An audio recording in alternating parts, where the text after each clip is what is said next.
What's something that still makes you uncontrollably angry? My son went through the worst thing imaginable for a child, and it all started with my stepdaughter Kara. I thought she was a great role model for my son, since she was someone who really seemed like she had her life together. She was class president, perfect GPA, and juggled sports on the side. But she was the one who put my son in a situation he couldn't even say no to, and I will never forget the day. It had been a normal weekend where everyone was sort of doing their own thing. I was busy cooking up lunch for the family while my wife was busy watching her favorite show, Desperate Housewives. My son was playing with his toys in the living room, and Kara was on her phone texting her friends. I finished cooking our meal and called everyone over. While we ate, Kara asked if she could go over to a friend's house, saying that she could bring along my son so that my wife and I could enjoy the afternoon to ourselves. She mentioned that the house was a few streets away but still in the same neighborhood, so I asked for the address before letting them go out to play. By around 5 p.m., I decided to head out and pick up my kids for dinner. It was an hour earlier than we had discussed, but I figured it would be alright. I took the car and parked on the cul-de-sac. As I walked up the driveway, my son suddenly sprinted out the door crying harder than he had ever cried before. He ran into my arms, and I bent down to immediately check his body to make sure all limbs were still attached. He was fine, at least physically, but he was covered in makeup and had lipstick stain marks all over his arms and legs. He was also covered in glitter and wearing a little girl's outfit. My son cried, saying over and over that he didn't want to be the princess anymore. I picked him up,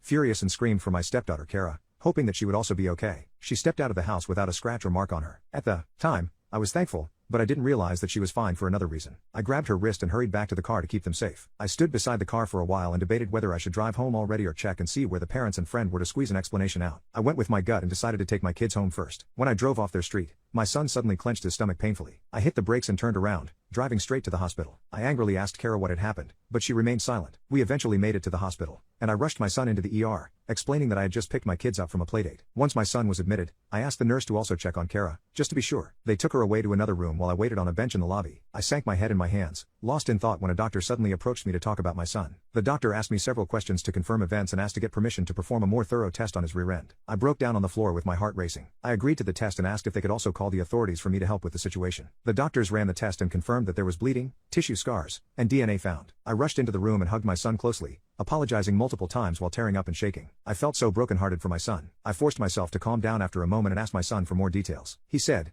"I played toys with Sissy. And the man, he gave bad dress. I don't like the man. He's bad to me." I asked him who the bad man was, and he said, "The bad dad." The officers in the room wrote the statement and got permission to speak to my daughter, who confirmed the facts. They sent out others to arrest the guy, but he had already fled to another state. They put out a warning but eventually arrested him after 2 weeks. I visited him once, just to clear things off my chest. He was still smug and confident, but he confessed that he wasn't actually the only one to do things to my son. I asked what he meant, and he told me that my stepdaughter Kara had a bigger role than I would ever know. There was no evidence, but his words really did get to me. Unfortunately, to protect my son, I had to move away from him. My wife came over once a week, but our family was broken beyond repair. We eventually filed for divorce to make things easier. Unfortunately, Kara is living freely without any consequences, but I'm afraid she might do worse things to others in the future.